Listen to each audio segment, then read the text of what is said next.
Hallelujah. Good morning. ಬೆಳಗಾಯ್ತು ಪ್ರಿಯರೇ. ಬನ್ನಿರಿ ನಮ್ಮ ದೇವರ ನಾಮವನ್ನು ಮಹಿಮೆ ಪಡಿಸುವ ಹಾಗೆ ಆತನ ಸನ್ನಿಧಿಯಲ್ಲಿ ಪ್ರಾರ್ಥಿಸೋಣ, ಆತನ ವಾಕ್ಯವನ್ನು ಧ್ಯಾನಿಸೋಣ, ಆನಂದವಾಗಿ ಆಶೀರ್ವಾದಕರವಾಗಿ ದಿನವಿಡೀ ಜೀವಿಸೋಣ. ಪ್ರಾರ್ಥನೆ. ಪರಿಶುದ್ಧ ದೇವರೇ, ನಿಮಗೆ ವಂದನೆಗಳು. ಮತ್ತೊಂದು ದಿನ ನೀವು ನಮಗೆ ಕೊಟ್ಟಿದ್ದೀರಿ. ಮತ್ತೊಂದು ಸಾರಿ ನಿಮ್ಮ ಕೃಪೆ ನಮ್ಮೆಲ್ಲರ ಮೇಲೆ ಸುರಿಸಿರೆಂದು ಕ್ರಿಸ್ತನ ನಾಮದಲ್ಲಿ ಬೇಡುತ್ತೇನೆ ತಂದೆಯೇ, ಆಮೇನ್. ಹೇಗಿದ್ದೀರಿ ಪ್ರಿಯರೇ? ಪ್ರಾರ್ಥನೆ ಮಾಡ್ತಾ ಇದ್ದೀರಾ? ವಾಕ್ಯ ಓದುತ್ತಾ ಇದ್ದೀರಾ? ಮನಸಾಕ್ಷಿ ಕಾಪಾಡಿಕೊಳ್ತಾ ಇದ್ದೀರಾ? ದೇವರ ವಾಕ್ಯಾನುಸಾರವಾಗಿ ಜೀವಿಸ್ತಾ ಇದ್ದೀರಾ? ಪ್ರೀತಿಯುಳ್ಳವರಾಗಿದ್ದೀರಾ? ನಂಬಿಕೆ ಕಾಪಾಡಿಕೊಳ್ತಾ ಇದ್ದೀರಾ? ಅಬ್ಬಬ್ಬಬ್ಬಬ್ಬ, ಎಷ್ಟೊಂದು ಪ್ರಶ್ನೆ ಕೇಳ್ತಾ ಇದ್ದೀರಿ, ಉತ್ತರಿಸಲು ಅವಕಾಶವೇ ಕೊಡ್ತಿಲ್ಲ. ಉತ್ತರಿಸಿದರೂ ನನಗೆ ಕೇಳಿಸೋದಿಲ್ವಲ್ಲ? ಇಗೋ ಲೈವ್ ಚಾಟ್ನಲ್ಲಿ ಬಂದು ನೀವು ಟೈಪ್ ಮಾಡಿರಿ. ನಿಮ್ಮ ಯೋಗಕ್ಷೇಮಗಳನ್ನು 8939731313 ನಂಬರ್ಗೆ ಮೇಲಿಂದ ಮೇಲೆ ತಿಳಿಸಿರಿ.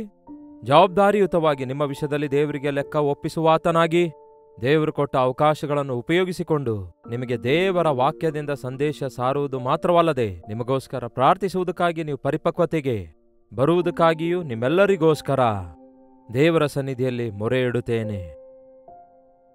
ಬಹಳಷ್ಟು ಸಾರಿ ನಮ್ಮ ಜೀವಿತದಲ್ಲಿ ಎಷ್ಟೇ ಭಕ್ತಿಯನ್ನು ನಾವು ಅನುಸರಿಸಿದರೂ, ಎಷ್ಟೇ ಪ್ರಾರ್ಥನೆ ನಾವು ಮಾಡಿದರೂ, ಎಷ್ಟೋ ಕಟ್ಟುಪಾಡುಳ್ಳವನಾಗಿ ಲಂಚ ತೆಗೆದುಕೊಳ್ಳದೆ, ಮೋಸ ಮಾಡದೆ, ಯಾವ ಒಂದು ಸುಳ್ಳಾಡದಂತೆ ದೇವರಲ್ಲಿ ಭಯಭಕ್ತಿಯುಳ್ಳವರಾಗಿರುವಂತಹ ನಮಗೇನೋ ಯಾವ ವಿಧವಾದ ಅಭಿವೃದ್ಧಿ ಇಲ್ಲ. ಈ ಲೋಕ ಸಂಬಂಧವಾದ ಸಂಪಾದನೆ ನನಗೆ ಹೆಚ್ಚಾಗುತ್ತಾ ಇಲ್ಲ. ಅಗೋ ಅವರನ್ನು ನೋಡ್ರಿ, ಇವರನ್ನು ನೋಡ್ರಿ, ಅವರು ಕೋಟಿ ಕೋಟಿ ಕೋಟಿ ಕೋಟಿ ದುಡ್ಡು ಸಂಪಾದಿಸ್ತಿದ್ದಾರೆ. Millions dollars ಸಂಪಾದಿಸ್ತಿದ್ದಾರೆ. ಇಂಡಿಯಾದಲ್ಲಿರುವಂಥವರು ಕೂಡ ಎಷ್ಟೋ ದೊಡ್ಡ ದೊಡ್ಡ ಕುಬೇರರಾಗುತ್ತಿದ್ದಾರೆ. ಅವರು ದೇವರಿಗೆ ಅಷ್ಟಕ್ಕೂ ಪ್ರಾರ್ಥಿಸೋದಿಲ್ಲ, ದೇವರಿಗೆ ಭಯಪಡುವುದೇ ಇಲ್ಲ, ದೇವರಿಗೆ ಇಷ್ಟವಿಲ್ಲದಂತಹ ಮೋಸ ಅನ್ಯಾಯಗಳನ್ನು ಮಾಡ್ತಾರೆ. ಮತ್ತೆ ಅವರೇ ಅಷ್ಟು ಚೆನ್ನಾಗಿದ್ದಾರಲ್ಲವೇ?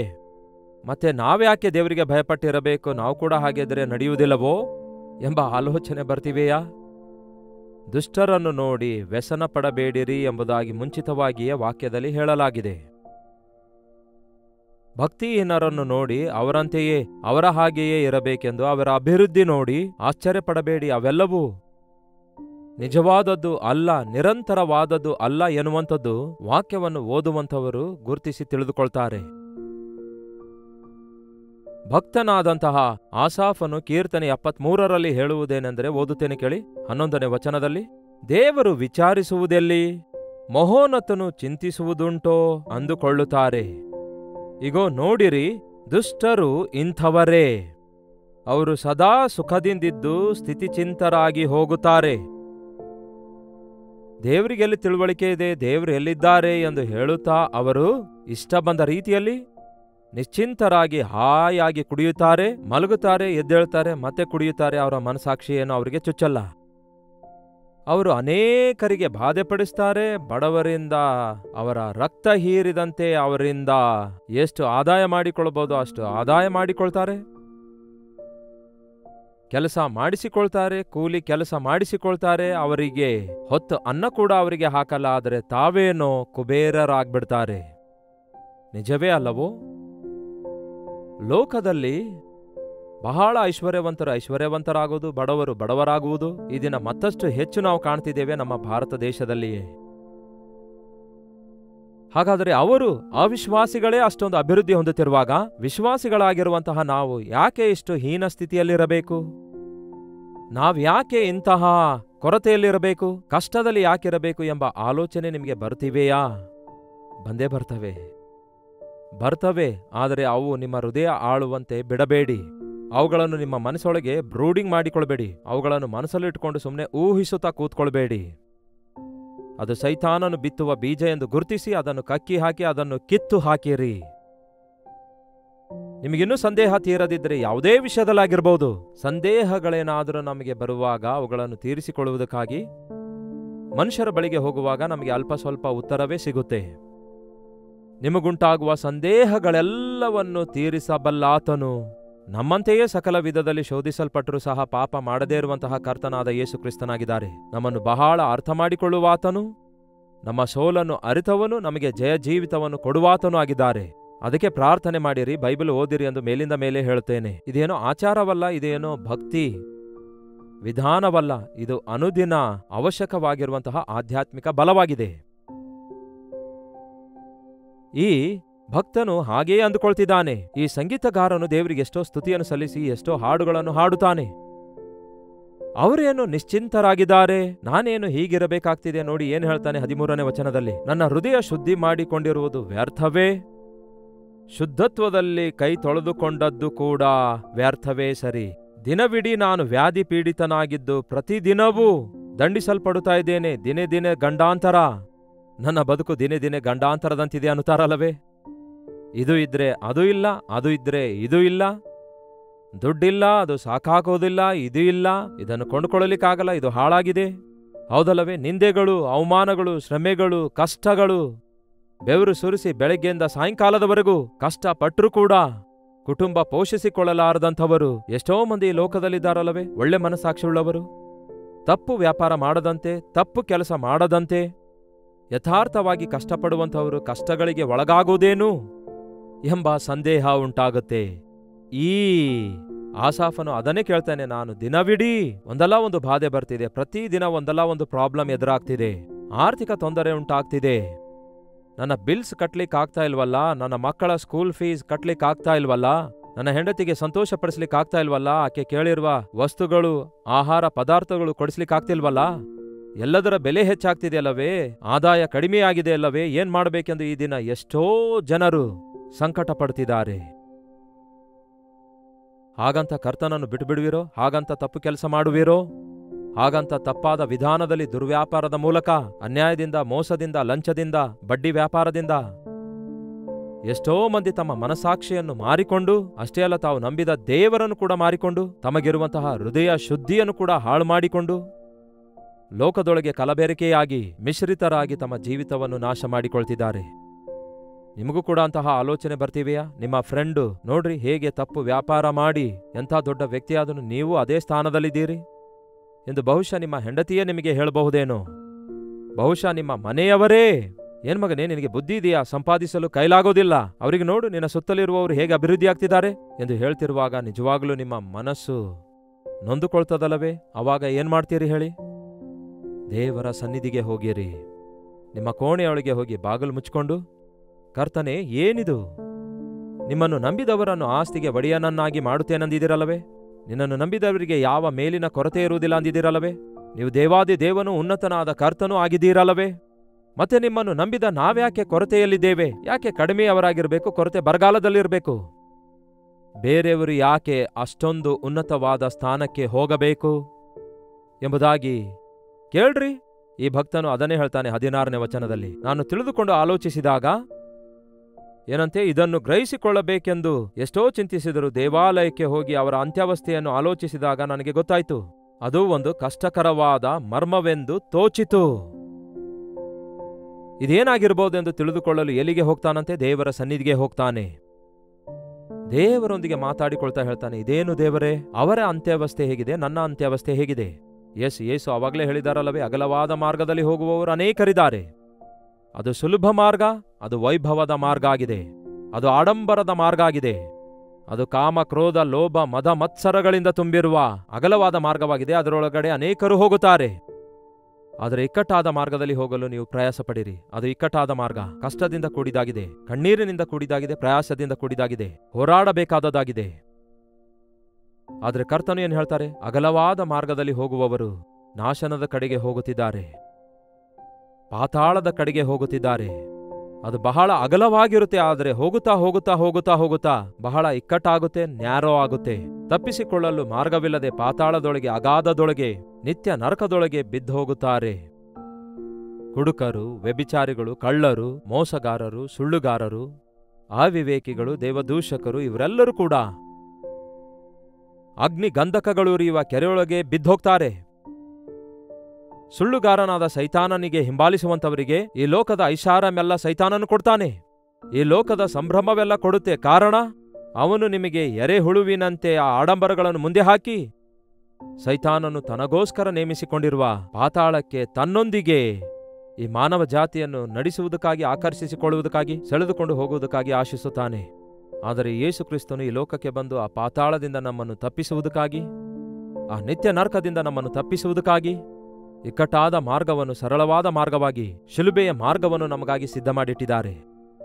ಈ ಲೋಕವನ್ನು ತ್ಯಜಿಸಿ ಕ್ರಿಸ್ತನ ಕಡೆಗೆ ನಾವು ನೋಡುತ್ತಾ ಮುಂದೆ ಸಾಗಬೇಕೆಂದು ಆತನು ಆಶಿಸುತ್ತಾನೆ. ಎಲ್ಲಾ ಹೋರಾಟ ಶ್ರಮೆಗಳನ್ನು ಎದುರಿಸುವಂತಹ ಕೃಪೆಯನ್ನು ಆತನು ನಮಗೆ ಕೊಡಲು ಸಿದ್ಧನಾಗಿದ್ದಾನೆ. ನಮ್ಮ ಅಂತ್ಯಾವಸ್ಥೆ ಹೇಗಿದೆ ಅಂದರೆ, ನಾವು ಇಕ್ಕಟ್ಟಿನಲ್ಲಿರುವಂತೆ ಕಾಣಿಸುತ್ತೆ, ಆದರೆ ಹೋಗ್ತಾ ಹೋಗ್ತಾ ಹೋಗ್ತಾ ಅದು ಅಗಲವಾದಂತಹ ಅನಂತವಾದ ಪರಲೋಕ ರಾಜ್ಯದೊಳಗೆ ನಮ್ಮನ್ನು ಸೇರಿಸುತ್ತೆ. ಕೊರತೆ ಇಲ್ಲದಂತಹ ಪರಲೋಕ ರಾಜ್ಯದಾಗಿರುತ್ತೆ. ಹಸಿವೆ ನೀರಡಿಕೆ ಇಲ್ಲದಂತಹ ಆ ಪರಲೋಕ ರಾಜ್ಯ ವಾರಸುದಾರರಾಗಲು ದೇವರು ನಮ್ಮನ್ನು ಕೋರಿಕೊಂಡಿದ್ದಾರೆ ಎಂದು ಗುರುತಿಸುವುದಾದರೆ, ಈ ಪ್ರಾರಂಭದಲ್ಲಿ ಈ ಲೋಕದಲ್ಲಿ ನಮಗೆ ಕೆಲವೊಂದು ತೊಂದರೆಗಳಿರಬಹುದು, ಕಷ್ಟಗಳು ಇರುವಂತೆ ನಮಗೆ ಕಾಣಿಸಿಕೊಂಡ್ರೂ ಸಹ ಅಂತಹ ಸಮಯದಲ್ಲಿ ಆತನ ಕೃಪೆ ನಮಗೆ ಸಾಕು. ಕಷ್ಟದಲ್ಲಿ ಹಾದು ಹೋಗುವಂಥವನಿಗೆ ಸಿಗುವ ಆದರಣೆ, ಅವನು ಕಾಣುವಂತಹ ಕೆಲವು ಅದ್ಭುತಗಳು ಇಹಲೋಕದವರಿಗೆ ಗೊತ್ತಾಗೋದಿಲ್ಲ. ಹೋಗಿ ಈ ಭಕ್ತನು ದೇವರ ಸನ್ನಿಧಿಯಲ್ಲಿ ಪ್ರಾರ್ಥಿಸಿದಾಗ ಅವನಿಗೆ ಬಹಳ ಚೆನ್ನಾಗಿ ಅರ್ಥವಾದದ್ದೇನೆಂದರೆ, ಆ ಐಶ್ವರ್ಯವಂತರು ಐಶ್ವರ್ಯ ಅಭಿವೃದ್ಧಿ ಮಾಡಿಕೊಂಡು ದೇವರನ್ನು ಮರೆತವರೆಲ್ಲರೂ ಭಯಂಕರವಾದ ಕಾರ್ಗತ್ತಿಲಿನ ಸ್ಥಳದಲ್ಲಿದ್ದಾರೆ, ಪಾತಾಳದೊಳಗೆ ಬಿದ್ದು ಹೋಗ್ಲಿಕ್ಕಿದ್ದಾರೆ. ಆದರೆ ನನಗಾದರೋ ನನ್ನ ಕರ್ತನು ನನ್ನ ಹತ್ತಿರದಲ್ಲಿಯೇ ಇದ್ದಾರೆ. ಆ ವಾಕ್ಯ ಕೂಡ ಓದುತ್ತೇನೆ ಕೇಳಿ. ಹೌದು, ನೀನು ಅವರನ್ನು ಅಪಾಯಕರ ಸ್ಥಳದಲ್ಲಿಟ್ಟು ಬೀಳಿಸಿ ನಾಶ ಮಾಡುತ್ತಿ, ಅವರು ನಿಮಿಷ ಮಾತ್ರದಲ್ಲಿಯೇ ಹಾಳಾಗಿ ಹೋಗುತ್ತಾರೆ, ಭಯಂಕರ ರೀತಿಯಿಂದ ಸಂಹಾರವಾಗಿ ಏನಂತೆ ಮುಗಿದು ಹೋಗುತ್ತಾರೆ ಎನ್ನುವಂಥದ್ದೇ. ನಿಜವೇ ಪ್ರಿಯರೇ, ಎಷ್ಟೇ ದುಡ್ಡು ಸಂಪಾದಿಸಿದ್ರು, ಎಷ್ಟೇ ಹೆಸರು ಪ್ರಖ್ಯಾತಿ ಇದ್ರು, ಅಂಥವರಿಗೂ ಕೂಡ ಸಾಯುವಂತಹ ಒಂದು ದಿನ ಇದೆಯಲ್ಲವೇ? ಸಾಯುವಾಗ ಯಾವುದೊಂದನ್ನು ಅವರು ಹಿಂದೆ ತೆಗೆದುಕೊಂಡು ಹೋಗೋದಿಲ್ವಲ್ಲ?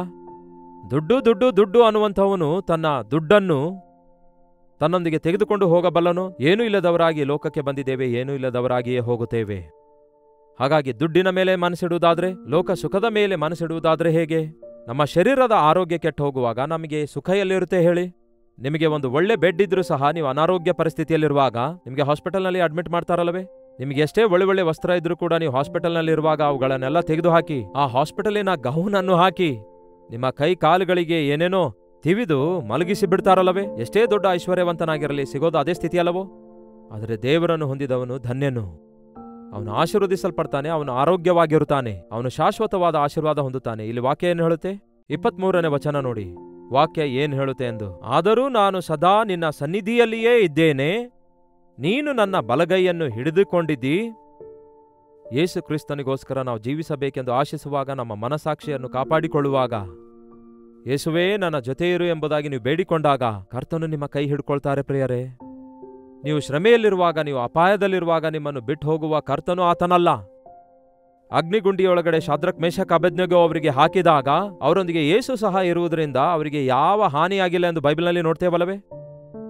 ದಾನಿಯೇಲನಿಗೆ ಸಿಂಹಗಳ ಗವಿಯೊಳಗಡೆ ಹಾಕಿದಾಗ ಬೆಳಗಾದಾಗ ರಾಜ ಹೇಳ್ತಾನೆ, ನಿತ್ಯವೂ ನೀನು ಸೇವಿಸುವ ದೇವರು ನಿನ್ನನ್ನು ರಕ್ಷಿಸಿದನೋ ಎಂದು ಕೇಳಿದಾಗ, ಹೌದು, ನನ್ನ ದೇವರು ನನ್ನ ಸಂಗಡ ಇದ್ದು ಸಿಂಹಗಳ ಬಾಯಿಯನ್ನು ಮುಚ್ಚಿ ಹಾಕಿದ್ದಾರೆ ಎಂದು ಸಾಕ್ಷಿಯನ್ನು ಹೇಳ್ತಾನೆ. ಈ ದಿನಕ್ಕೂ ಕೂಡ ನಾವು ಕರ್ತನೊಂದಿಗಿರುವುದಾದರೆ, ಶ್ರಮೆಗಳಾಗಿರಲಿ ಶೋಧನೆಗಳಾಗಲಿ, ಆತನು ನಮ್ಮ ಹತ್ತಿರ ಇರುವುದರಿಂದ ನಮ್ಮ ಅವಶ್ಯಕತೆಗಳನ್ನು ತೀರಿಸ್ತಾರೆ, ತನ್ನ ಮಡಿಲಿಗೆ ಸೇರಿಸಿಕೊಳ್ತಾರೆ, ಯಾವ ಅಪಾಯ ಬರದಂತೆ, ಯಾವ ಕೇಡುಂಟಾಗದಂತೆ ನಮ್ಮನ್ನು ಕಾಪಾಡುತ್ತಾರೆ.